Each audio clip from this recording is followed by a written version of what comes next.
Welcome,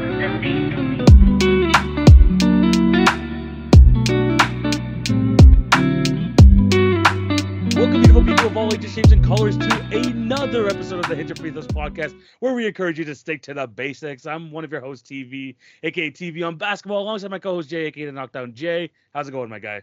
It's going good, man. Olympic basketball's in full swing. I already have Kevin Durant as the MVP of the Olympics. Come and find me, but I'm just letting you know that I think he is the greatest Olympian basketball player of all time, and so far he is proving as such. TV has a moratorium to do on his "Oh Canada," but we'll get to that later. But today, TV, we have another list for the listeners. Yes, and we're gonna be because now we went to top 10 players last week. We're gonna be going through all of the positions. We got top 10 point guards, and over the next couple of weeks, you're gonna see the shooting guards, small forwards, etc., etc. We're gonna go through all of that over the next couple of weeks. So we're gonna start off that list today, alongside the Olympic stuff, and also a big time re-signing has happened. An extension was signed today, so we're gonna be talking about that as well. But before we get into that, we do have to plug the show. Remember to follow us on member for our individual socials at TV on Basketball, at Knockdown JSS Richie Jumper. Those links can be found in the description down below. In terms of the Hit Your Free Throws pod, remember to follow us on TikTok and Instagram for the best daily NBA content. If you're new on YouTube, remember to like, share, subscribe, and hit the notification bell so you won't miss an episode. Also, check out the shorts. We've been starting to upload more shorts there. If you want to see kind of clips and pieces of our pod, you can check that stuff out over there. And in terms of the podcast networks, Spotify, Apple, leave a review, subscribe as well. We appreciate all of your guys' support. Jay, are you ready to get into this? Yeah, man. It took me a little bit longer than it was supposed to, but we put the list together. Yeah, 100%. We're gonna be going to that a little bit later because we're gonna start off here with the Olympics, and we just got through the quarterfinals. There were some interesting quarterfinal matchups, but I want to start off, Jay, with the most controversial one, and it is going to be France versus Canada, where France, France almost did not make the quarterfinals at all, but because of that crazy 4-point play at the end of the Japan game, they were able to squeak into the quarterfinals, and then they took advantage of their home court and defeated Canada, which many would consider an upset, 82-73. Now, Jay, I'm going to come to Canada's defense just a little bit. I have a video coming out after this, probably today on my TV on Basketball. I'm doing my full thoughts on this. But what everyone is talking about here is the free throw disparity. And Jay, there might be a little bit of French love over there in Paris, because 42 free throws on the night for France compared to Canada's 25.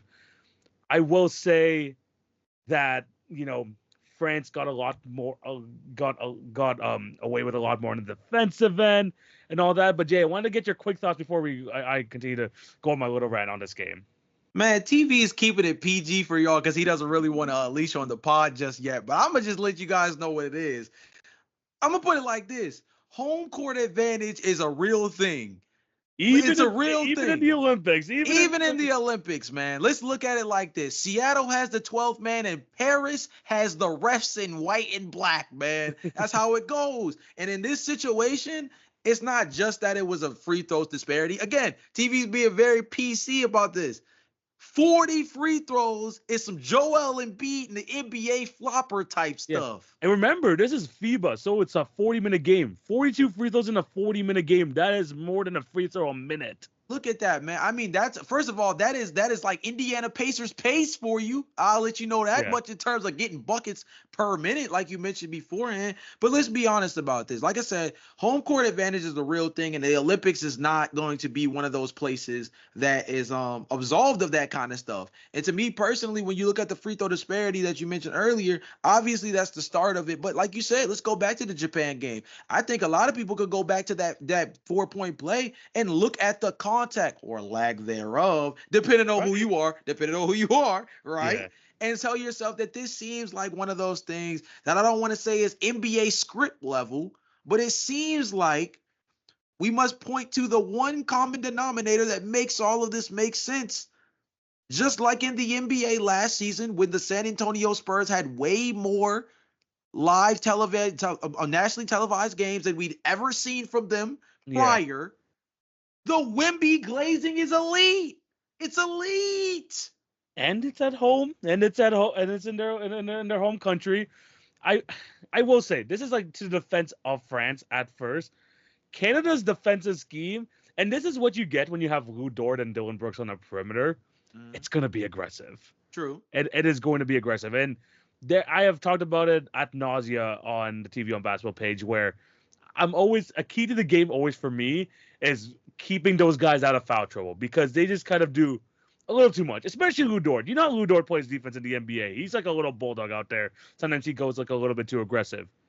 But to say that 42 free throws was the case when you see freaking Gershon Yabusele pumping out with his whole chest at times to Shea Alexander and us getting nothing? No. That's stuff that I'm not okay with. And look, it wasn't even like a 1B type of game. Gershon Yabusele had a 22-point outing in this one, 5 rebounds as well. There's a man called Isaiah Cordinier who had 4 threes and had 20 points as well. They played the better game. But to say we didn't even get a chance because honestly, like they got stuck at the line for like 40 plus times in this one. I would say that Canada did not play their best basketball. Maybe our defensive play style is conducive to maybe giving up more free throws. But even in a game where you could say that, Canada was playing aggressive defensively, France was matching that same energy, and we weren't getting the same foul calls the other way. So it's unfortunate we were able to go out. We were hoping, the dream matchup, Canada versus USA in the Olympic finals, but unfortunately that's not the case, and France moves on. Yeah, I think one of the other things too that just was really interesting, considering now that Canada's out, we can kind of get into this a little bit. Is I'm worried about Jamal Murray. I genuinely am. 6 points a game on 25% shooting from the field as a player that I think was highly anticipated as a backcourt mate next to SGA, just did not really have a good FIBA run, like at all. I did know personally, you can speak better to it because obviously you covering this team, every single game. But personally, I don't think he had a single game that made you feel like he was an impact player. No. He averaged 6 points a game, 29% from the field. Just not a good run at all for Jamal Murray. And it was kind of telling before the Olympics started when coach the new coach of the Nets, I think it's Jordi Fernandez, he decided to put Jamal Murray on the bench instead of starting him because the starting lineup that we ran with this tournament was the same one that got us bronze in the FIBA World Cup last year. So he was more comfortable running down lineup. Adding Jamal Murray to the mix was kind of tough, but you could see like.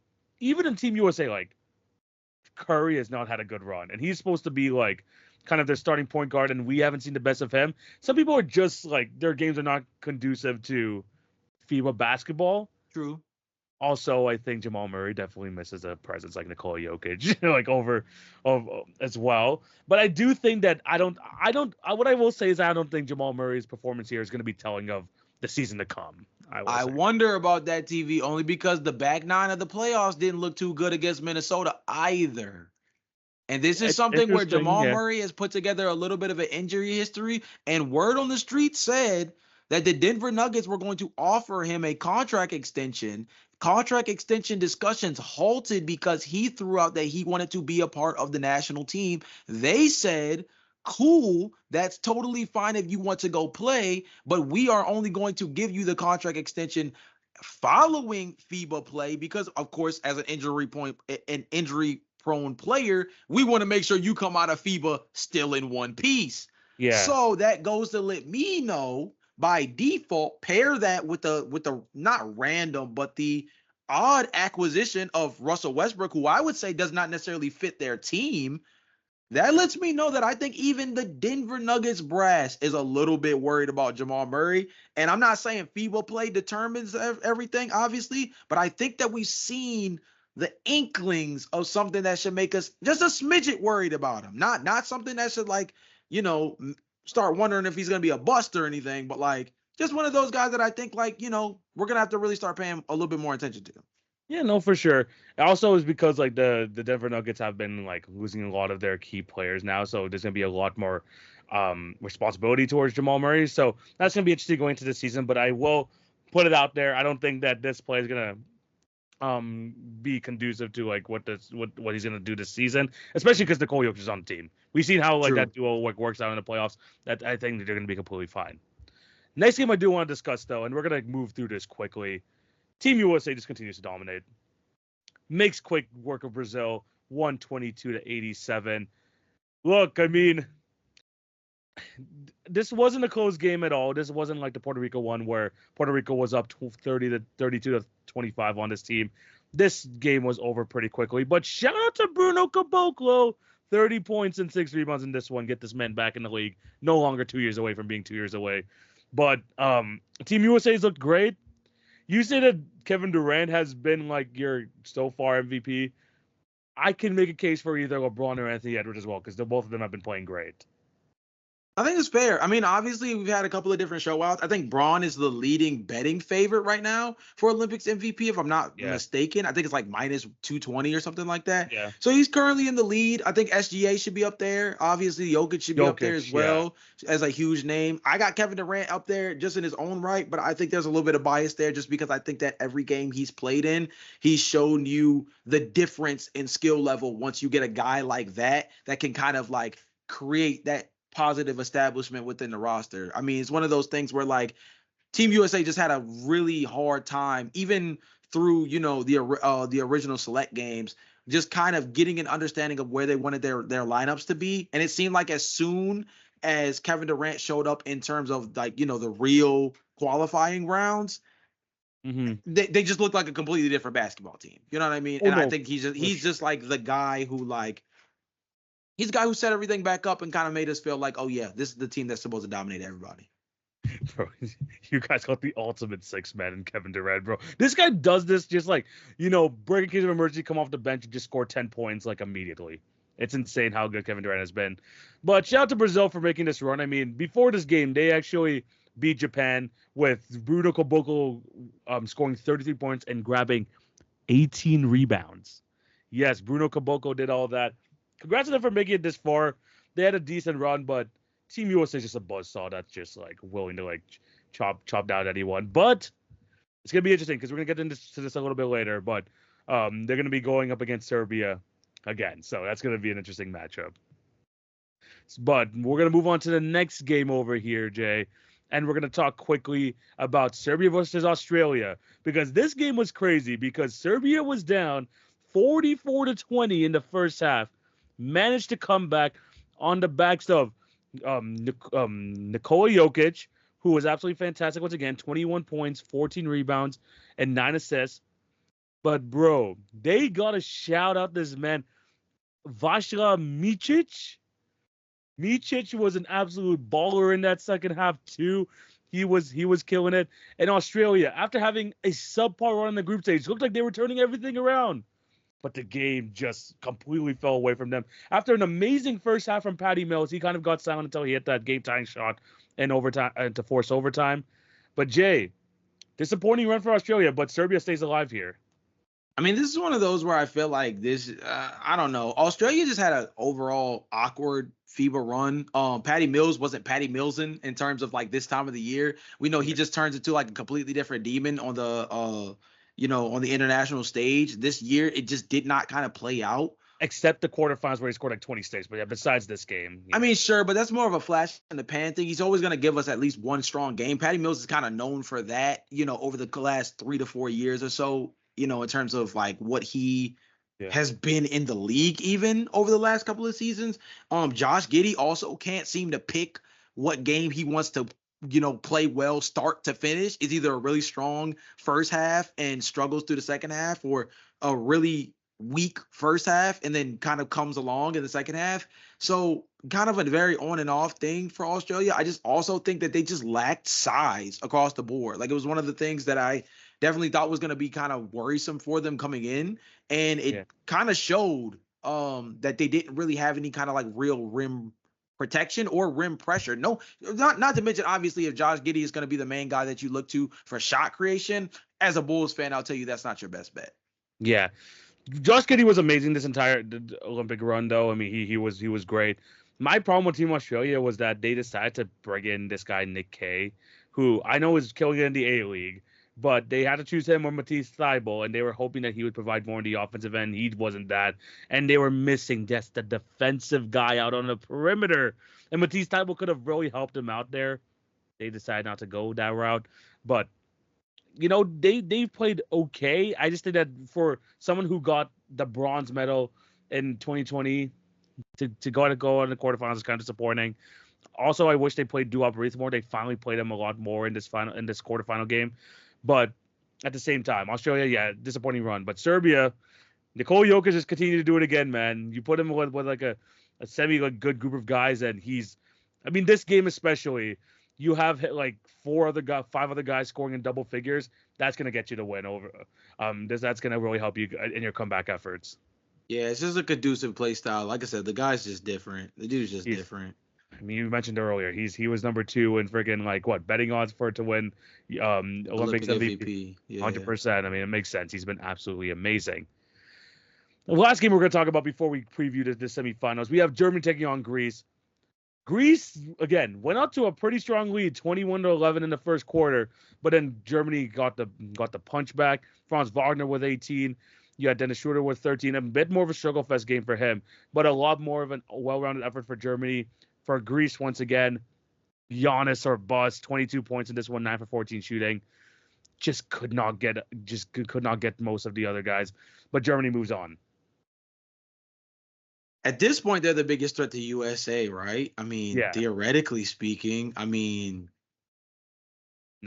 talent-wise as well at this point. They don't have the best player, but all-around talent-wise, I'm talking. I think it's kind of similar to the Canada thing in terms from a depth perspective. I don't think they have the best player, but I think that they from a depth talent perspective, they are probably the biggest threat left. Again, I said this at the beginning. I don't believe that this Germany team is going to be able to catch lightning in a bottle the way they were against our FIBA Select squad once upon a time. I don't think that's the same kind of energy that we're bringing, and I think that should be shown by the fact that like you said, Kevin Durant is balling out as an overachieving six man for this type of team. Anthony Edwards has had a strong game. LeBron James had a overall strong summer when it comes to this team as well. So they've been just consistently good, all tournament long, double-digit wins, and even against unfortunately for Greece, it's been the Giannis show or bust, and that did get them one win in this tournament. But at the same time, you go up against these guys who have been together longer. You have a more cohesive lineup like Team Germany. It's going to be a tough matchup. So yeah, Germany comes out with the win. Good win for them.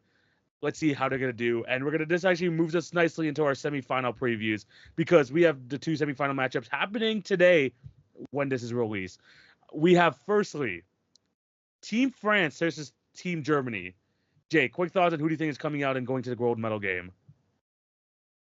I think if France can hold you guys, they can hold Germany too, bro. And they might even be more inclined to. I ain't even gonna lie to you. So I got this weird feeling France is gonna pull off another random thing. But if I'm going with my actual gut here instead of semantics, I think that Germany should win. Not handily necessarily, but I think they should win in a really strong way. But I would not be surprised if France wins again, just out of the fact that Canada was looking like the biggest threat to the U.S. team, and I've never seen anything besides prime Houston James Harden level free throw shooting in my life, like what we saw against you guys. So yes, crazy stuff. It's again, I'm not gonna call it the refs, but the France talk might be with them, so they definitely have a chance. And again, it's not like it's the NBA where it's a 7-game scenario, 1 win and you're in. So there's a chance that France can win this, but I do think that Germany just will pull it out in this scenario. Again, a lot more well-rounded, and I think compared to Team Canada, I hate to say this, but they just play a lot smarter and more of a team sort of oriented space compared to Team Canada. Germany does, and for France to win, I think it really does come down to. It was great to see a lot of guys play well against Canada, but they're gonna need a good Wemby game at this point. They're gonna need a big Wemby for performance against Germany. They're gonna throw a lot of guys at him, but he's gonna have to play great for them to win. I think that Germany will end up still winning here. FIBA World Cup champions for a reason. I think that they're going to continue and have another chance to take down USA to get another gold medal. But speaking of Team USA, they're going up against Serbia. They destroyed them in the first game, but they've won every single game since. Do you think Serbia has a chance to take on Team USA in the second time around? Look, Jokic might haunt LeBron in the regular season and in the postseason during NBA time, but Bron came with backup, and this kind is not in the form of D'Angelo Russell. So I think he'll be all right in Hey, this he's one. there. D'Angelo Russell is there. Eh, yeah, but thankfully he's not wearing a jersey in his case, because at this in this stage, I think Braun needs nothing more than elite guard and wing play across the board to be able to finally take down Jokic. I think this is one of those where like Serbia's gonna be competitive, but like I think we know that I think US is gonna handle the business. Yeah, I mean, it feels like each USA game is like the same formula. You know, things get close. It's more of a feel-out process, and then you guys bring in Kevin Durant, and then everything just kind of explodes from there. Yeah, I mean, it's gonna be great to get another Joel Embiid, Nikola Jokic matchup, but How do you think we're gonna get it? is he gonna play? Do you think we're gonna get it? Is the real Actually, Jay, question. who's gonna be the random DNP for this game? Who do you think is gonna be the random DNP? Because we got a Jason Tatum one, we got a Tyrese Halliburton, and we got a Joel Embiid. Who do you think is just not gonna play? I think Joel gets benched again, dude. He hasn't proven any. Dude was taunting the crowd and then airballed a tray. Like, dude, this dude has come out here on this Olympics team just to be a clown. If he was gonna, he was so adamant about representing our team when he has obviously he's multinationality, so he didn't have to represent USA. He's come to this team and literally just taken up a roster spot, bro. And it's one of those things where like that's totally fine considering the fact that you're not going to play all 12 guys over the course of an Olympic tournament anyway. Yeah. But Joel Embiid has come out and been a complete joke. That's going to be a guy that at some point later in the summer, we're going to have to really talk about as a guy with high expectations after what we saw the Philadelphia 76ers do from a roster construction standpoint. And I'm, again, the World Cup play, FIBA tourneys, Olympics, none of that summer league, these things don't determine how we feel about a player because they're just a completely different setting. But stuff like this is the reason why, for example, with Joel Embiid, when you look at what's going on with him, like he legitimately does not need to be here. I think a lot of Sixers fans would say they would not want him in this setting. And for him to be here and then also not be performing well just kind of makes the whole thing feels theatrical. So I don't know. Yeah, no, it's definitely he's definitely been the worst big, I will say. Bam has been great. Anthony Davis, you know, he hasn't been good as he was in the prelims, but they've been better than Joel Embiid. I do think that Serbia's gonna be more well equipped to try and beat US now that they, you know, got a good few wins under their belt. I'm still gonna have US to win. It would be silly not to think that they're gonna win, but at the same time, you know, you can't sleep. You know, you can't sleep if you're Team USA. But they've been able to bounce back in the right way in each of these games, so I expect them to do the same thing. So we have a Jay, you have a potential France USA final, and I also got Germany versus USA once again. Any other thoughts on this? Not really. This is gonna be one of those brackets where I think it'll go the way I think it should go. Like I said, the France theatrics is just something to keep an eye on. 100%. All right, we're gonna move on to the next topic, and like we mentioned off the top of the show, we're going to these top 10s again, and we're gonna be going through positional rankings. And of course, we're gonna start off with probably the most debatable position in all of basketball right now, the point guard position. Jay, how hard was it to make this list? It definitely took me a while. I'll admit, me and TV talked about this off pod. That's something that we might need to do from a reconstruction standpoint. If we did this like next season, is that we probably should do these positional rankings first and then do our top 10s, just because specifically for point guard, from a cumulative perspective, if you go back and listen to our top 10 episode, which you should definitely go do, by the way, a handful of these guys are going to be featured in that top 10, which kind of made a handful of the beginning of the list a little easy to kind of formulate. And from there, it's kind of like just figuring out the order of the next like 4 to 5, maybe 6 guys here and there within the overall top 10. So it was one of those things where like this one was a little bit easier than say when we get to power forward, where like I think only Giannis is and KD maybe. Yeah, KD, depending on how we decide to classify it. But there's only like 1 or 2 guys at the power forward position that we classified, you know, in that top 10. Maybe small forward, depending on again where we classify Kevin Durant as. So it's one of those things where I think point guard was probably the hardest in terms of order, but the easiest in terms of names, if that makes any sense. 100%. And we're not gonna do it, like how like what guys are gonna be in this list. So instead of doing it one by one like we've done in like previous episodes, we're gonna go through our first five and then we're gonna go to our top five later, and then we're gonna kind of just discuss like where we have each of our players. So Jay, from number 10 to number 6, who do you have in your top 10 point guards? So from number 10 to number 6, I have Tyrese Maxey at the 10. I have De'Aaron Fox at 9 for me. Trae Young is 8. Damian Lillard is 7. And Tyrese Halliburton is 6. Interesting. I think ours is like pretty damn like similar in terms of that, because at number 10 I have De'Aaron Fox. Number 9 I have Tyrese Maxey. Number 8 we have Trae Young. Number 7 Damian Lillard. Number 6 Tyrese Halliburton. Okay, yeah, cool. Yeah, I think the only difference we have is Maxey and Fox is flipped. Is there a reason why you have Fox a little bit over Maxey? So this is one of those. It's funny that this is the thing that we did have a discrepancy on, because it was the one thing I changed before the podcast, actually. Yeah. And the reason why is because at the end of the day, we've seen De'Aaron Fox as a number one option for A, longer. B, Tyrese Maxey has been a number one perimeter option post James Harden trade, of course. But there is a difference in terms of offensive responsibility. I think one thing that could favor Tyrese Maxey in the future is postseason success.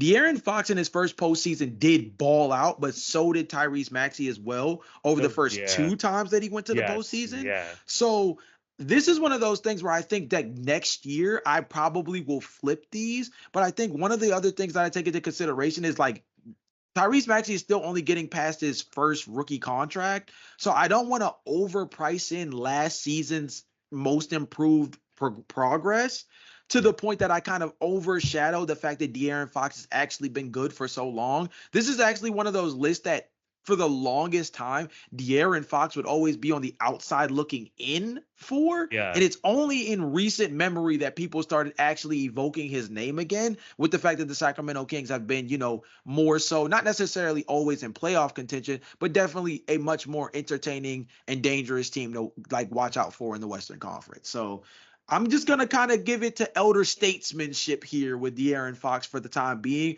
but this could easily flip to be more like leaning towards yours, with Tyrese Maxey being above him by the end of next season, just with the fact that like Tyrese, he is on an upward trajectory. And when you put Paul George and some of these other like high class defenders next to him, I think it's only going to further open up his game on both sides of the ball.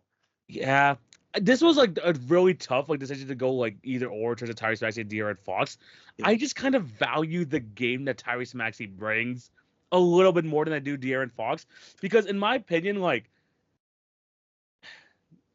De'Aaron Fox needs like Sabonis more than Sabonis needs. I don't know if you know what I mean. Like Embiid needs Maxey more than Maxey needs Embiid, but also like Fox needs Sabonis more, but Sabonis doesn't need Fox. Like I don't know if you know. Like I think if I'm not mistaken, I think the way that you're trying to phrase this is similar to the Jamal Murray, Nikola Jokic discussion that we always have, in the sense of Jamal Murray is a very good point guard. He's a guy that didn't crack our top 10. He's actually the guy that I put as 13th in my honorable mentions. Yes. And it's because of the fact that he is a good point guard. He is an elite level point guard in the postseason. But over an 82 game regular season, outside of his injury concerns, he is a player that thrives best next to Nikola Jokic, but in the on-off minutes, which you can't price in too much because he's not playing next to other starters a lot of the time. But still, in the on-off numbers without Nikola Jokic on the floor, Jamal Murray becomes very pedestrian. You also pair that with the fact that since Jokic is not like a pick and roll, like aggressive downhill center, we don't necessarily know what Jamal Murray in a traditional NBA offense looks like. We literally only know him in a Jokic style offense, which kind of limits the ceiling on him versus a Tyrese Maxey, a De'Aaron Fox in terms of how we view him. You can make the same argument. I think what you're trying to say now is we did not see a fully actualized De'Aaron Fox offensively until we saw an elite level passer and rebounder like Domantas Sabonis, who creates other opportunities that without a big that good, when you had the Marvin Bagleys and the Rashawn Holmeses of the world, Alex Lenz, you get a completely different vibe that it encases and puts a bubble around his offense in a way that we just didn't get to see the best of him. Now that can be considered a detriment to him, or it could be considered one of those things where we were just waiting for the chicken to jump out the egg. It kind of depends on where you view it. I think in your case, you're saying that if we're ranking the point guard to center dependency ratio, you would say that Tyrese Maxey brings a little bit more to his two-man game with Joel than De'Aaron does in a two-man game with DeMontis, where DeMontis kind of is just more. He just brings so much more to it. Yeah. He's like because like when you really think about it, DeMontis is kind of like, I wouldn't say he's the point guard, but he kind of plays the Nikola Jokic role where he kind of sets up the entire offense, where he's like and do those dribble handoffs through like him. I mean, he's an elite passer for a center as well, so that's what like really helps the Kings too. I think Maxey and his play is just like someone I would rather like that I value a bit more. That's why I have him a bit over Fox. But again, you can really flip flop, especially because De'Aaron Fox, like you said, the elder statement has been like doing this for like 7 years at this point, which is crazy to think about De'Aaron Fox. Yeah. But I mean, like you can really go either way. I wouldn't be mad.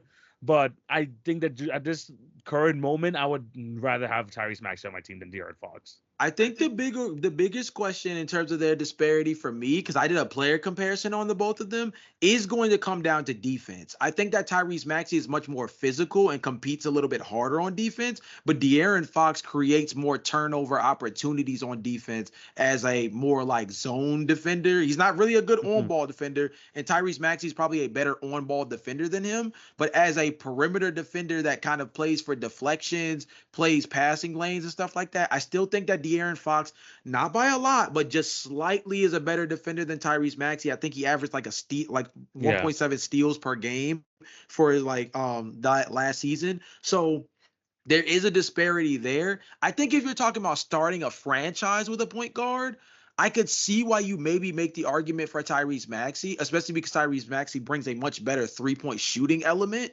than De'Aaron Fox. That's the difference right there to me. I think De'Aaron's a better defender, but Tyrese Maxey stretches the floor more. Both of these guys know how to get downhill, and as two Kentucky guys, they both know how to finish around the rim. It's like a Kentucky special to be one of the better, finishers around the basket. So this, like I said, this is one of those that's interchangeable. I had Tyrese Maxey above De'Aaron Fox before we actually hit record. Switching De'Aaron Fox to being above Tyrese kind of was more so me trying to do my due diligence of not giving too much credence to what we saw last season. Fair. But yeah, I think like with those ones especially, you can go really either way. The rest of your list though, I'm surprised you had like Howie at number 6. I'm surprised you didn't crack your top 5. Tyrese Halliburton is one of those guys that I feel like, again, there was a big debate between him and Jalen Brunson. We kind of cleared it up a little bit when we had our top 10 discussion.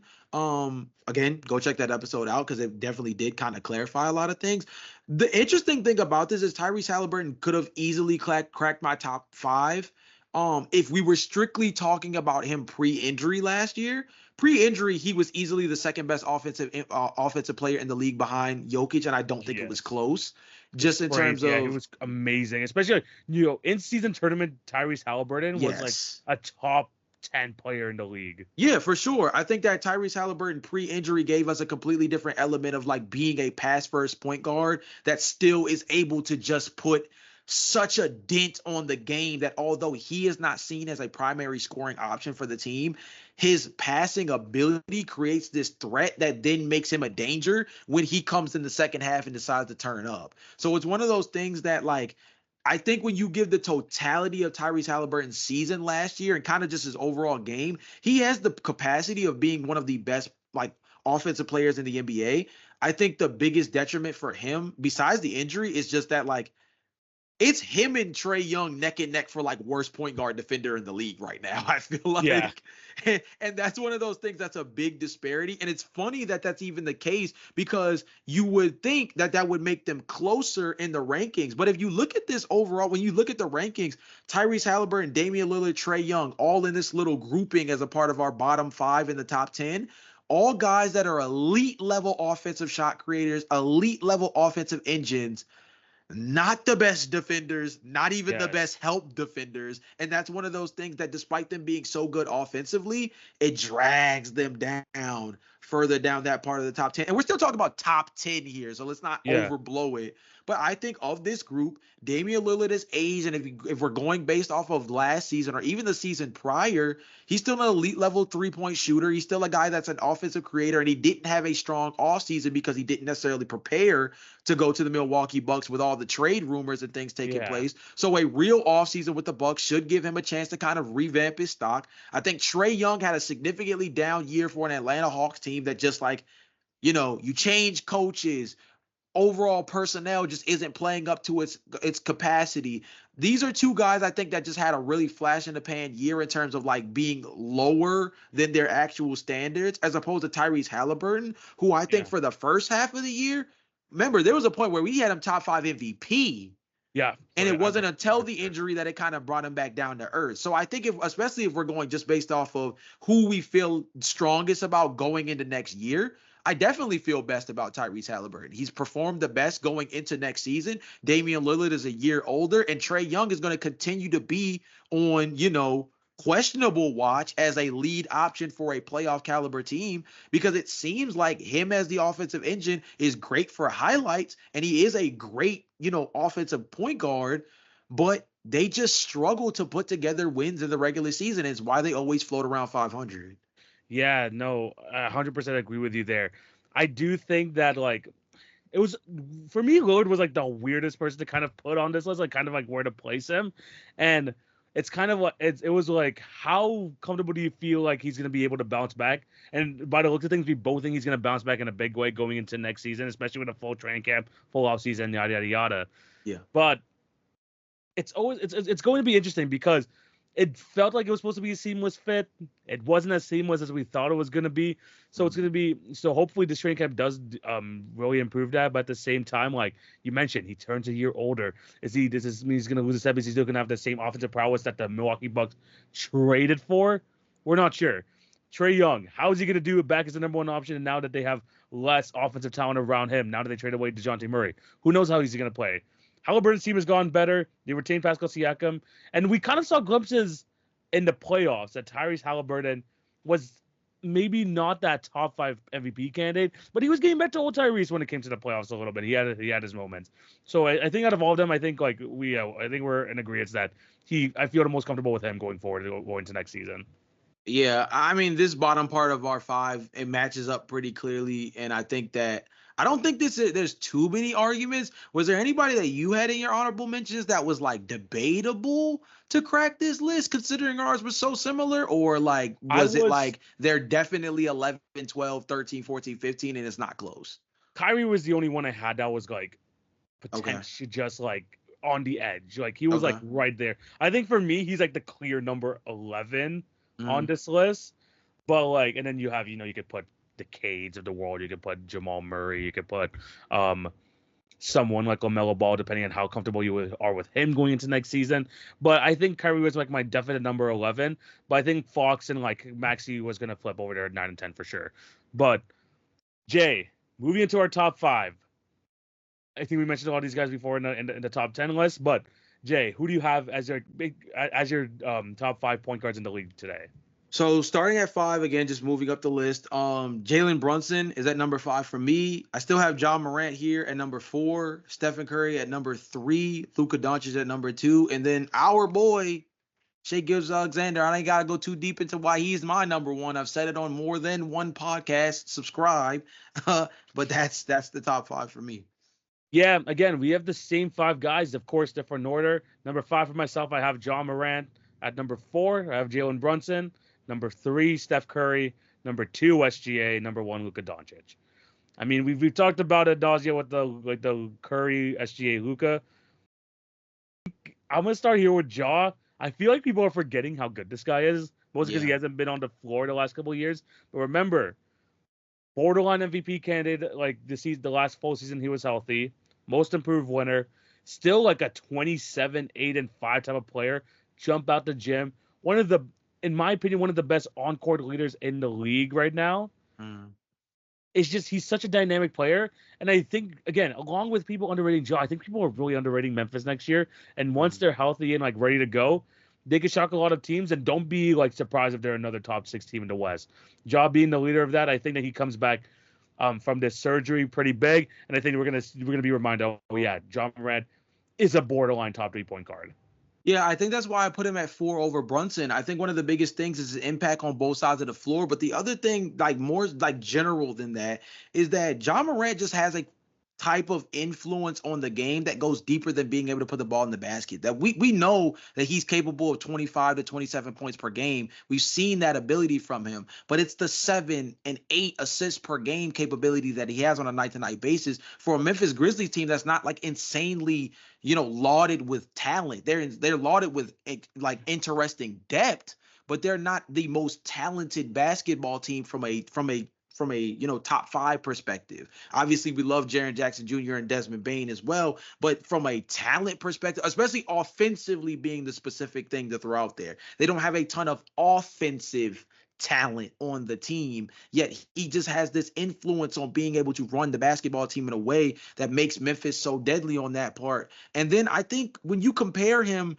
to Jalen Brunson, the biggest thing that worries me, and I learned this through the postseason, is that like when Jalen Brunson's shot is not going, the Knicks offense stagnates in a way that's like alarming. Like if he is not putting the ball in the basket, their offense slows down significantly to the point that you notice that if they don't that they don't have another secondary like ball handler to create offense for themselves. And that's not something that you really felt when Memphis was playing at a high level with everybody healthy, Ja Morant playing at full cylinder, like kind of thing. Like if Ja Morant was not having a great offensive night, there were different things that he was able to do to impact the floor to get other guys going that helped kind of like stir things to keep Memphis afloat. That's not the same thing that happened with Jalen Brunson. Now, we might have to blame Tom Thibodeau for that because if you look at Tom Thibodeau's track history, he has this thing about kind of overindulging in his point guard in terms of their personal responsibility on ball. Jalen Brunson became a real pounder last year offensively. He was a guy who had a pretty insane offensive usage rate, and the Knicks kind of lived and died by Jalen Brunson's ability to create offense for the team. That's a big fear that I have for that team and for him is because when he is not getting things going, at a high clip, what else does Jalen Brunson provide that makes him a thorough threat on a night-to-night basis? I'm not saying that Jalen Brunson is some scrub if he's not putting the ball in the basket, but I'm saying when you compare it to what Ja Morant brings if he does not have the offense going, I think Ja Morant has a completely different gear he can reach, and that's why I have him over Brunson, at least for right now. Oh no, that's completely fair. I just think that when it comes down to playoff basketball and you want to have like a type of play style to like, go that you want to have with your point guard going into the playoffs. Ja for me kind of leans more towards like a regular season, like, absolute like demon where he'll put up big numbers, but when it comes to the playoffs, like I'm not gonna say that he will like dip, like completely dip, but there's gonna like when it comes to like a slower pace type of game, then Ja's game starts to like, I mean, he's willing to adjust, but it's not gonna be like as good it was like in the regular season where Brunson, he's shown that when it comes to playoff time, he's had an amazing regular season, but he's been able to like elevate his game. And I haven't seen that with Ja just yet in playoff basketball, like to that extent. But again, you can like really go either way with that. Again, I had Brunson in my top 10, so you know how high I am on Jalen Brunson right now. So I think that Ja Morant's still right there. I just think that, Jalen Brunson is the type of like guy that you want, especially like in the playoffs, leading your team, even having like more reliable in terms of getting like the shot at the end of the game.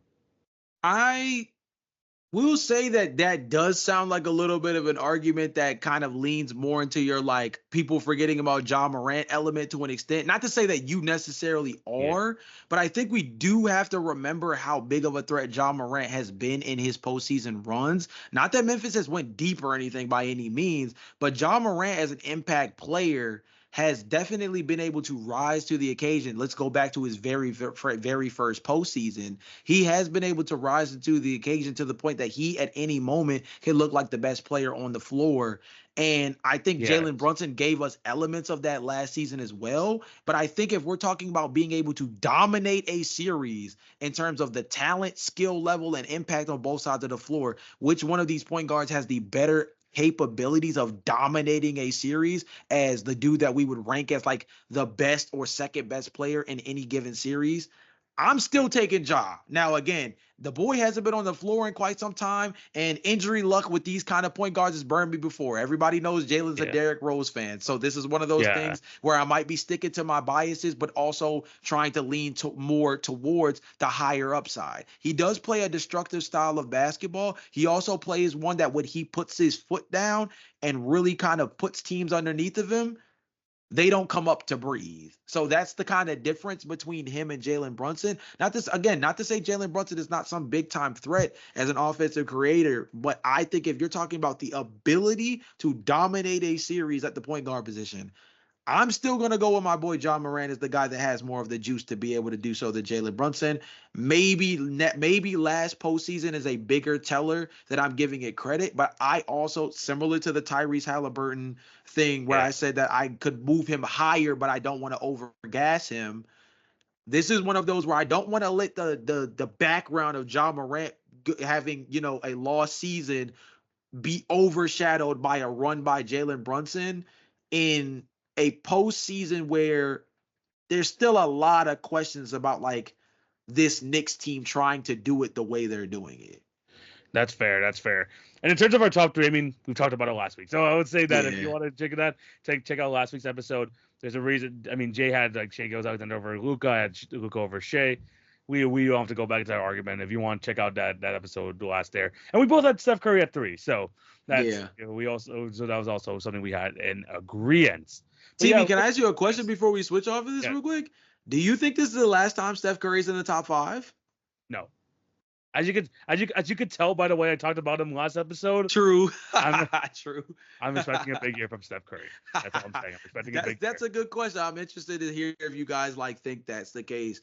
Just because, age 36 is different at the guard position. And, Father Time, he's been fighting with a couple of NBA players, KD, LeBron, there's a handful of Steph at this point as well. There's a handful of guys who are going toe to toe with Father Time. Steph now being one of the more prominent guys that we have to kind of ask how many more seasons does he have? And I'm interested to see how much longer we keep him in our top 5. I'm willing to say that I think we have maybe this season and one more, but it'll be interesting to see just how long he holds on.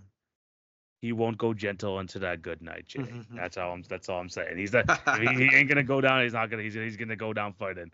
But yeah, let us know what you guys think down below of our list, and also if you have any of your top 10 lists for point guards, let us know what you guys think down below. Yeah.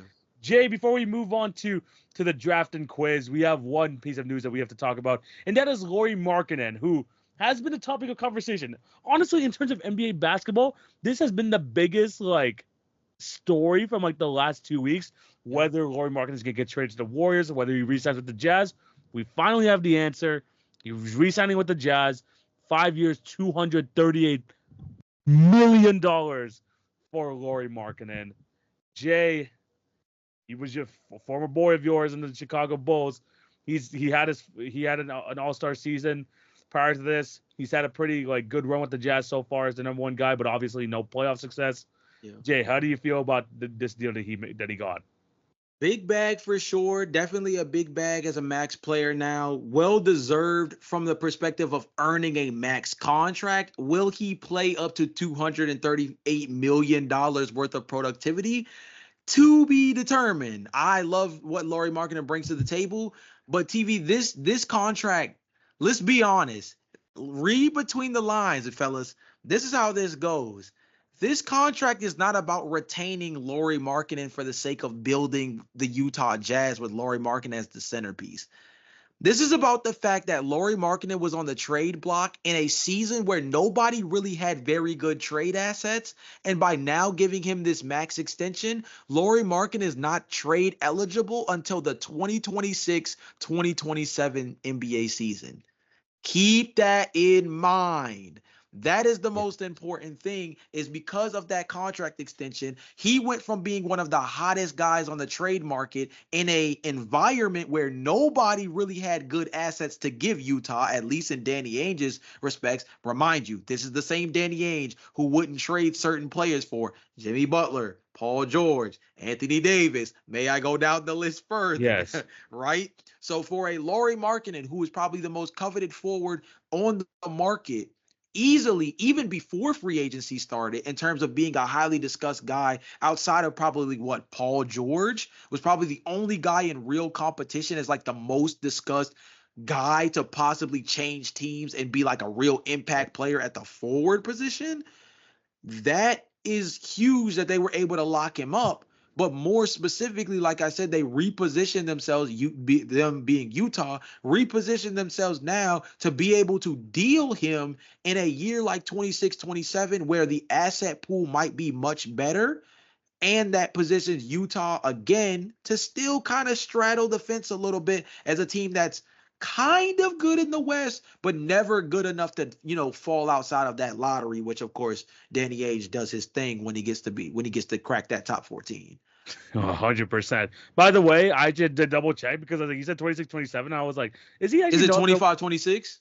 He's done until February 6th of this season. February. Oh, it's the season? I thought it was 25, 26 for the extension. No. That's when the extension starts, but he's not available to be traded until this until next season until he can't be moved. He can't be traded for 6 months. That's what it is. He can't be traded for the next 6 months. Let me double check the. It's at least it says for the next 6 months. So that's probably like. What? I have a report that says Woj says Jazz and Lauri Markanen agreed to a 5-year, $238 million extension, cannot be traded till 25-26. So I got the years wrong, not 26-27, but it said according to this one. I know it's okay. Maybe what's it? August right now. Okay, so because next year's trade deadline is February 6th, he can be traded technically until February. It ends February 7th. Okay, so so he's probably not going to be traded till the next year's off season. But I agree with you. This is a good retention play for the Utah Jazz. If they're not willing to look at the offers, Jay, we could talk right here right now. Jay was pretty passionate about this before the episode, but the Warriors trade offer was legitimately just Moses Moody and a bunch of picks. And they weren't going to move off of Brandon Podziemski. I'm going to let Jay talk about that soon. But what they basically are doing with this deal with Lauri Markanen is they're probably not going to build around Lauri. But for someone to at least keep the Utah Jazz afloat, to keep them entertained for now, but also to be used as a trade offer down the line, because Lauri just wanted the big contract. He wanted the big payday. He got it. Now there's a possibility he can be traded to a contender if a contender wants to trade for him, or if a team who's on the come up wants to get a second or third star there. But at the end of the day, this trade is going to be good for Utah, especially because it's just going to raise, at least it just raises Lauri Markanen's trade value just because of the long-term deal. Yeah, sorry, I think we basically both said the same thing, but it comes with a little bit of semantics because the 6 months for it passes the February trade deadline, like you said before. Yeah, because it passes the trade deadline, it extends where he can't be traded until next offseason. So things still stay. Like I said, I think I said 26-27. I meant to say 25-26. Either way, it gives them one more season of leverage to, one, see what they have in Lauri Markanen. Two, like you mentioned, actually potentially see Lauri Markanen continue to raise his trade value. Which is something else that could be really important for some of these, win now caliber teams. And I think the other thing too is that I think Utah does want to be semi-competent. I do think they want to still be semi-competent despite the fact that they're asset hunting. But let's go back to that Golden State Warriors thing for a second, because we've talked about this off pod, and like TV said, I kind of went in a little bit on it, but I wanted to save the real discussion for actually on camera. But we were having a conversation about the trade package that the Warriors were putting together, and the original conversation was around the idea of Jonathan Kuminga being initially in a potential trade package, the inclusion of Moses Moody, and then the quote-unquote untouchable question for Brandon Pajemski. And what I basically told TV was that if the trade that they were looking to do was for Jonathan Kuminga, Moses Moody, and picks, because Jonathan Kuminga is an expiring contract, and Moses Moody is a guy who barely seems to be able to get consistent tick for the Golden State Warriors. Not sure why Steve Kerr doesn't like him or something, but it's just something that's kind of showed over the last couple seasons. If you're the Utah Jazz, I think you do look at that trade a little skeptical, but I think the upside of Jonathan Kuminga is something that makes it where if you're the Warriors and Utah is good with that transaction, you jump for the opportunity. Now, the flip side of that was that TV brought up the concept of Jonathan Kuminga being traded alongside with Brandon Pajemski. In that construct of it, I said, oh no, if I'm the Warriors, I would not do that, because if you look at the timeline for the Warriors moving forward, I just mentioned that we obviously have an expiration date soon on Steph Curry. Klay Thompson is already no longer on the team, and Draymond Green is basically waiting for his TNT contract down the line, right?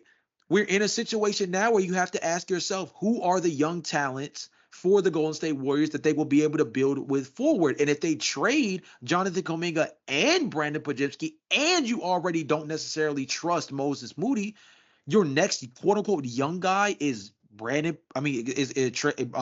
Jackson Davis, who is a rim running center who, in that terms, has a ceiling, right? Yes. So that's one of those things where I would say that's an automatic no. Now let's go to Brandon Pajemski, the untouchable.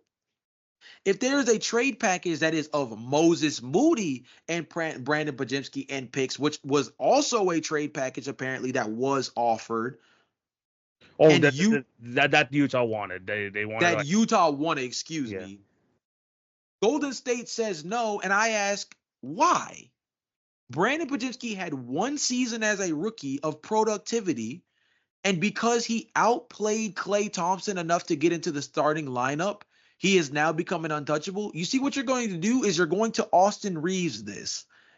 You're going to do this similar to the Los Angeles Lakers, who positioned themselves with Austin Reeves as a quote-unquote untouchable and scared everybody else off the market when Austin Reeves was a restricted free agent.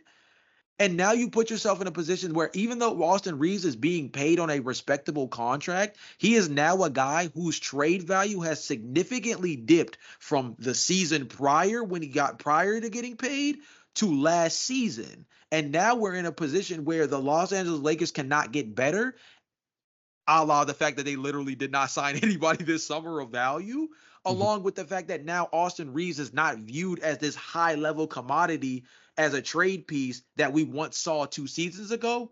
I think Brandon Pajemski is in the same boat, if not a tick below that, because he is being paid so much lower than Brandon Pajemski. And in this climate with the second apron and everything else, he is going to be a hard contract to move without attaching him to something of significance. So I don't know why the Warriors view him as an untouchable prospect, but same way that the Lakers are going to get burned when it comes to Austin Reeves, if you haven't already, or the same way that Oklahoma City dipped on Josh Giddey to avoid getting burned, or I'll give you a better hometown discount response. The same way the Chicago Bulls fumbled the Patrick Williams extension and gave that man $80+ million as a guy who has not really shown us much as a prospect. The Golden State Warriors are about to protect Brandon Pajemski as a trade asset, and they're going to watch guys of Lauri Markkanen's caliber walk past the door while they also watch Steph Curry get a year older. I think, it's a weird situation with the young guys with the Warriors, because I feel like this has been a discussion since like 2020. Like, which direction do you want to go if you're the Golden State Warriors? We have to take advantage. I mean, Steph Curry is a generational player. You want to take advantage of his last few great years. Like we mentioned, like how many great years does he have left? We're not sure, but I think this is telling of what's to expect going forward with like the whole new second apron and like, you know, the freaking boogeyman that we talked about like in like previous episodes, where like people just don't even want to test it. Is that people are gonna value a lot of cost control and these like restricted free agents. This is why like the draft is gonna be so important, and to make sure that you have guys that you want to stick around in your roster, because doing these trades to get these like high profile players, like like a Lauri Markannen who's like getting near $50 million a year. Yes, but it's like he's like a much better player and probably will fit your system better. But do you really think that a Lauri Markanen, Steph Curry with Draymond and like whoever else we have on the roster is going to be good enough? The Warriors are not sure of that yet. Whether they can where they can cost control with Brandon Podziemski. They have first dibs on him in free agency, sitting with Jonathan Kuminga. That's why both of them, because it says here, according to an ESPN report too, Kuminga and Podziemski are untradeable according to the Warriors. So it's definitely a situation, but it's something that to look forward to in the next couple years, where they're like maybe like these teams are going to start to value their rookies a little bit more because they want to have them on like cheaper deals per se going forward instead of trying to like swing for these home runs and potentially missing. I think my only response to that would be that we have seen these type of things, come and go in terms of teams trying to value cost control as teams that are also have championship aspirations. We literally just saw the Denver Nuggets 2 seasons back to back let impact players in Bruce Brown and KCP walk out the door, and now they're going to be putting that much more onus on young players like Julian Strawther to be able to step up. Yeah. Christian Brown, even like they're going to be Peyton Watson, these guys, they're going to be asking for them to play even bigger roles as part of a team with real championship aspirations.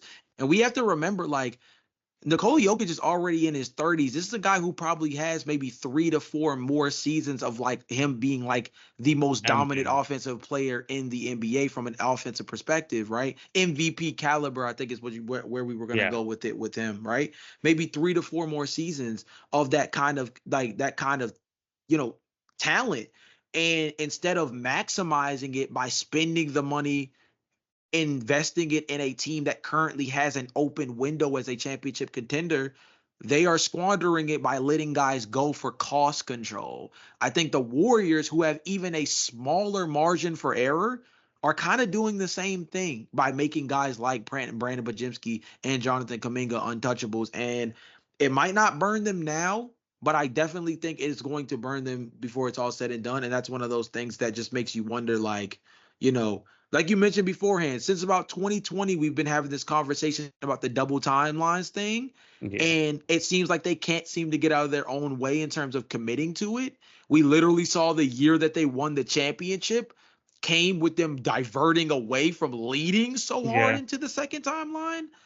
So I don't know why the lack of self-awareness is continuing to be a thing that plagues them. But I mean, this is a team that I think that does smell the writing on the wall. Maybe they think it's closer than we do, and maybe that's actually the more telling thing of it all. Potentially, man. I mean, it feels like each of these teams are making those sort of moves to kind of like be more cost effective. I mean, besides the Boston Celtics, who apparently have unlimited money. Right. I mean, like, let's be honest. It feels like every team is kind of trending towards a direction except for Boston. And look at that. Their owners are trying to sell the team after that. So let's see what's going to happen with that. But at the same time, if I'm the Warriors, I was going to try and go for the Lauri Markannen deal. But if they feel like that the window is closed and they could just like kind of rock it out the rest of the way, I guess that's a decision. We'll have to wait and see. But let us know what you guys think down below about this Lauri Markannen trade. You guys about this deal. Do you like the deal? Do you not like the fact that the Golden State Warriors didn't make the deal? Let us know what you guys think of this whole situation down below. Jay, it is time for us to go through to the final 2 segments of the show, and the first one being the return of the NBA draft.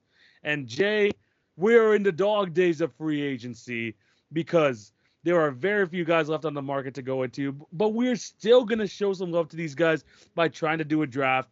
By doing this draft of the remaining free agents that are still on the market. Jay, what do you have to say about this limited draft pool of players, I will say? This list is nasty, but look, we're doing this in commemoration of our boy on the podcast. Bro, please hit us up at some point. I don't know if you'll see this, but our boy Tyus Jones is finally off the free agency block. Our boy is with the Phoenix Suns and TV. I'm not gonna say run the clip because I gotta find the clip first. But did we not say that he would be a perfect fit for a team like the Phoenix Suns as a team that needs a table setter at the point guard position. It made the most sense, and Man.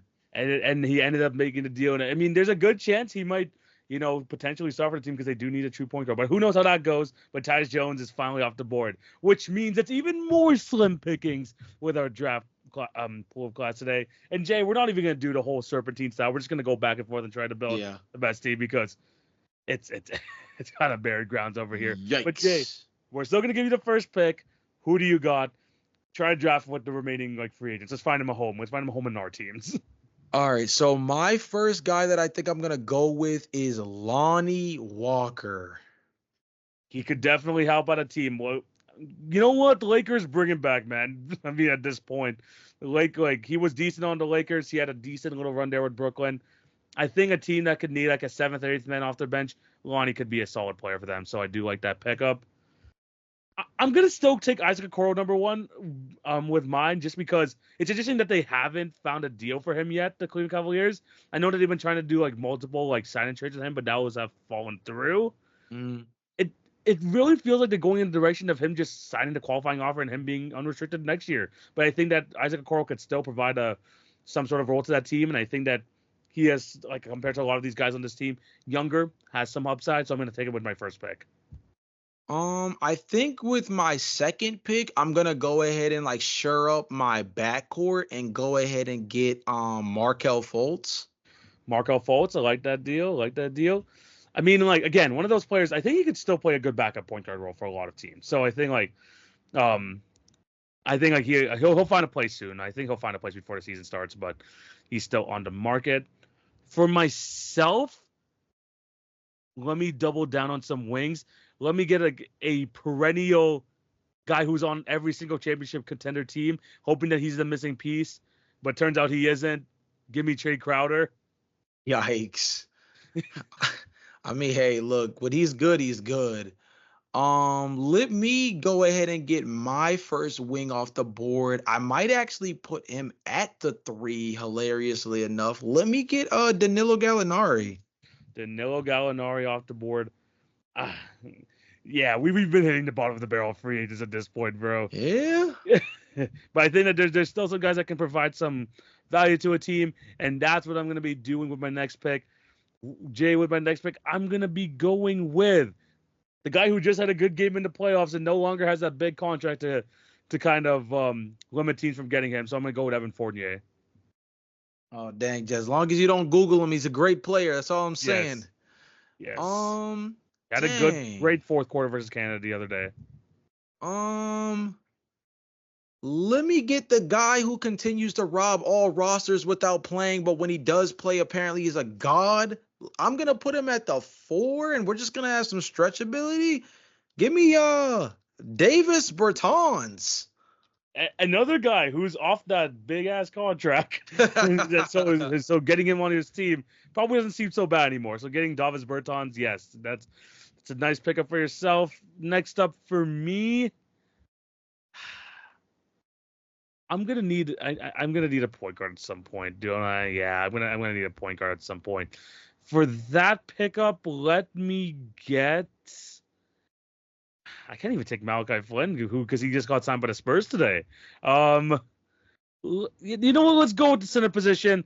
This guy had a decent run with the Thunder last year. He's their third center. Let me go with Bismack Biyombo. Dang it, that was literally who I was thinking about too. Oh man. Okay. Well, I still need a center, so let's figure out who that's gonna be real quick.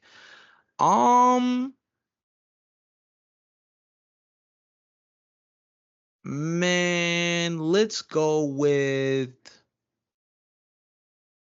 Man, bump it. This is kind of random, but shout out to Dan, man. Let me get Wenyen Gabriel. I like that. I like that pickup. Wenyen Gabriel with the final pick for your team. And for myself, man, this guy was one of my favorite guys. I'm hoping this guy ends up back on Dallas as one of their backup point guards. Give me Dennis Smith Jr. Oh, dang. Yeah, man. He should not still be a free agent, by the way. That's insane. He's really improved his defensive game on the perimeter. I think with his athleticism and everything could provide a good, secondary, tertiary point guard role. So I'm going to take Dennis Smith Jr. with my final pick. Jay, your remaining free agent draft, who do you have on your team? Ooh, this is a nasty squad. Don't get her done. At my point guard spot, I'm gonna go ahead and put. Actually, we'll flip them. At my point guard spot, I'm gonna put Markel Fultz at the 1, Lonnie Walker at the 2, Danilo Gallinari at the 3, Davis Bertans at the 4, and then Wenyen Gabriel at the 5. What a lineup. What an Yikes. absolute lineup. My lineup over here, Jay. Dennis Smith Jr. at the 1, Evan Fournier at the 2, Isaac Okoro at the 3, Jay Crowder at the 4, and Bismack Biyombo running to 5. Yeah. Any team with Bismack starting as a championship contender waiting to happen, TV. 100%. Look, man, some of these guys should still be on the roster, though. I will say some of these guys should be on a roster before the start of the season. Let us know down below what you guys think. If there's a guy that you want on your team, let us know if any of these guys that we drafted should be on a what team should pick them up or whatever. And also like some guys that we didn't mention who should be a part of this draft. Mm-hmm. Jay, it's time for the last segment of the show, and it is time for the quiz. And Jay, this was such a fun time last quiz. I'm gonna bring this back up. Okay. I'm back at this forum, man. We're gonna be going through another one of their top 10s for up players this year. And Jay, I'm gonna need you to name me what this forum had. Again, this was voted, by the way. This was voted. Top 10 players of 2006-2007. Oh my, 2006, 2007? Yes. I mean, you have a rough idea of the players that were on here, but like, let's see if like any of like these crazy ones made the list. I mean, I think I have a relative understanding, but like, that's such a crazy. Okay. LeBron, number 4 on the list this year. Kobe, number 3 on the list. T-Mac, number 10 just edges it. Yeah. He better be on the list. Yes. Is KG on the list? Number 9 on the list. Yeah, he was like a cover athlete somewhere in here. He was okay. I'm sure this list is gonna get gross at some point. 2006. Is this like a DPO? No, this can't be. Is this a DPOY year for Dwight at any point? Dwight Howard is number 22 on this list. Wow. Okay, so maybe not DPOY yet. Yes. Who else was around this time? 06. Is this like? I don't know. Is it like Tyson Chandler? Is Tyson Chandler? Let me see if he's even on this list. I don't think he is. That means he's not. No, I don't think he's on this. Yeah, he's on this list. What about like Vince Carter? Vince Carter, I think he's number 23, right below Dwight. What? Well, first of all, W guess, by the way, but like, okay. What about? Is this like Prime Gilbert? Number 7 on the list. Gilbert 7 is aggressive, by the way. Wow. Yeah. Very 7. Aggressive. Who else would be in this time frame? This is a forum too, so you got to be like very careful with these things, cause forums be crazy. So like, what about like a Al Jefferson? Okay, I don't think. I like the shout out. I don't think they went that far. all right. My bad. Okay, no, it's okay. But okay, what about somebody in Al Jefferson territory, but more like adjacent? What about like Elton Brand? Number 18. Okay, I'm not mad at that. Actually, it's kind of 18. Respectable. He's up there. He's still like Shaq, right? Shaq. I don't think Shaq is on this list. I think what? Okay. No, yeah, I don't think Shaq is on this list. I think. All right. I think this is coming off the season where he was like super injured for Miami. Okay. Then Dwayne Wade. Dwayne Wade is number 6 on this list. Is Chris Bosh on the list? Chris Bosh, second name off, number 12. Pain. Is Steve Nash on the list? Number 2 on the list. Wait, 2 is crazy. Number 2 on the list, Steve Nash. Wait, have I said LeBron yet? Yeah, you said that was your first name. He was number 4. The hell is number 1? What is going on? You're missing one really obvious guy from this time period. Am I really? Yeah. It's not Kevin Durant yet, right? Obviously. Kevin Durant, like what year was this? 2016? He wasn't drafted yet. Yeah, I was gonna say Chris Yeah. Paul. Chris Paul's number 17, so he's not. He just misses. He So doesn't. definitely not Darren Williams. Okay, good to know. He Darren might Williams not is number even be. 20. Yeah, yeah. He's I was number gonna 20. say Yeah. 20 is aggressive. Wow. Yeah. Okay. 20 is aggressive. Yeah. Wow. So you're missing number 8, number 5, and number 1. Okay. So you're only missing 3 guys. This list is ludicrous if like Dirk isn't on it, if KG's on it, right? Number 5, Dirk Nowitzki. Okay, cool. I was gonna say KG can't be on it and then Dirk not be on it. That's kind of weird. Hmm. Dwight not being on it is still kind of weird to me. Not really messing with that one. I'm surprised you haven't got number 1. Yeah, but I said Kobe and he didn't pop up. So I mean, or he No, popped Kobe, up, but not number 3, one. number 3. Yeah, he popped up, but he wasn't number 1. I said Shaq. I thought really confidently in that one. Ben Wallace isn't on somebody's top 10, right? Because like we've been through this before. Is Ben Wallace? I'm just trying to see if he's even on this list. That would have been his third DPOY, I believe. 06. Maybe. I could be wrong. No, but Rashid was number 44 here. Oh, shout out Rasheed Wallace. What about like I don't know. You're missing a point guard and you're missing a big. Great context, by the way. You said 06, 07? Yeah, you're missing one really obvious guy, and you might just be blanking, but you're missing like one super obvious guy from this time period. What's that, like AI? I think AI is like on this list somewhere. Somewhere is also crazy. This is actually getting ridiculous, by the way. No, he's not on this list. He's not on this list. Is he on? He's not. Okay. No, number 29. He's number 29. Okay, because I was about to actually lose it. Not being on the list 29. at all is kind of crazy. 29. He's number 29. Is Carmelo on the list? Number 16. He just misses out. Oh my God! This list needs to go to hell. That's what it needs to do. No, once you realize who's number 1, it makes sense. He's obvious. You're saying he's obvious. I'm not gonna say he's obvious, but he's not obvious number 1, or he's not obvious like on the list. He's like, he was the best player for a few years during this time. Like he was like consistently like up there with one of the best players.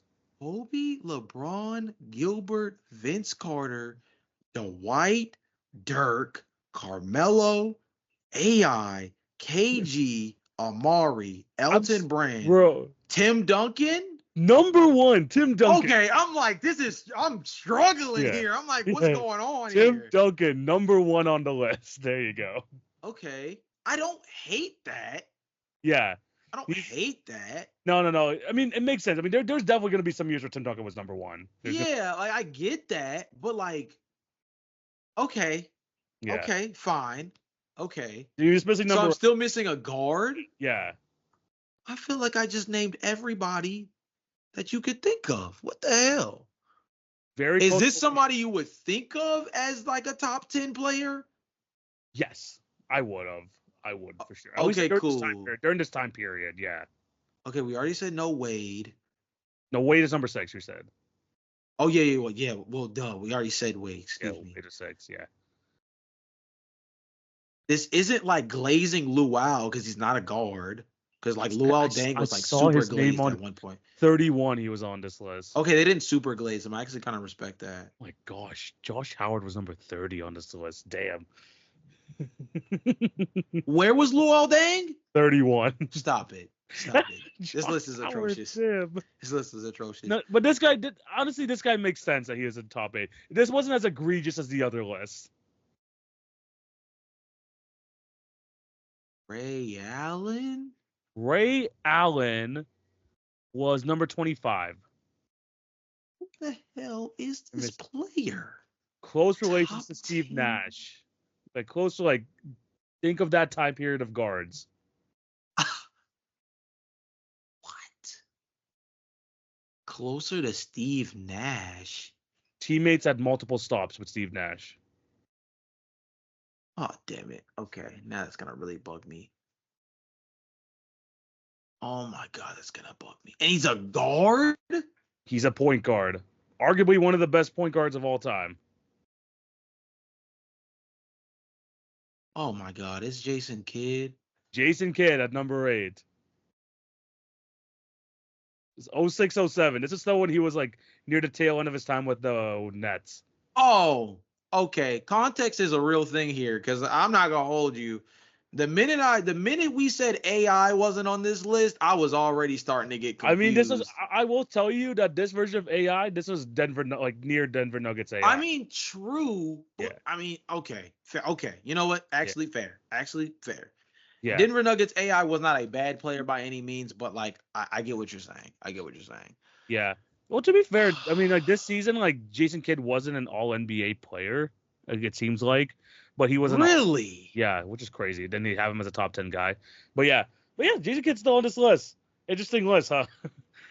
I love it. Can you just name? Okay. This is just about a part of the podcast, real quick. Give me like 2 minutes. I promise you we'll end the podcast real quick.